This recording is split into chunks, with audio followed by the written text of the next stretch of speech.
ఇదండి ఇడ్లీకి దోశకి చట్నీ అండి. దీనికి కొబ్బరి లేదు, కొబ్బరి బదులు మనం చిలకడ దుంప స్వీట్ పొటాటో ఉంటుంది కదా, దాన్ని మేము కొబ్బరి బదులు ఆ ప్లేస్లో వేసుకుని ఇదిగోండి పచ్చిమిరకాయలు 2-3 గిల్లి తాలింపులు.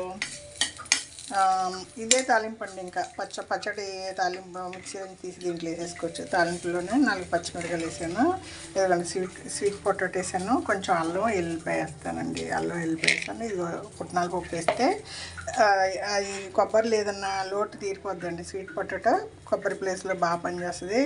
పల్లెటూరులో అండి కొబ్బరికాయ కొండ ఉంటే గొప్ప ఇళ్ళలో ఇవి ఉంటాయి, చిలకడ దుంపలు ఉంటాయి కదా, అట్లా వేసి పచ్చడి నూరిసేవాళ్ళు. ఈ పండు మిరగాయలు వేసి పచ్చడి చేసుకున్నా కూడా కొబ్బరి పచ్చడిలాగా ఉంటుందండి, పట్టుపట్టలాడుతూ ఉంటుంది కొబ్బరిలాగా.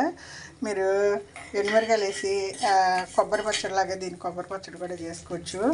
నేను ఈరోజు దోశకి తెల్ల పచ్చడి చేస్తారు కదా, కొబ్బరి పచ్చడి ఆ మాదిరి చేస్తాను. చిలకడ దుంపలు నేను ఒక 2 కిలోలు కొనుక్కొచ్చానండి బయటికి వెళ్ళి. మా వారు ఒక 2 కిలోలు కొనుక్కొచ్చారు. చిలకడ దుంప తింటే అండి మోషన్ ఫ్రీ అవుతుందండి.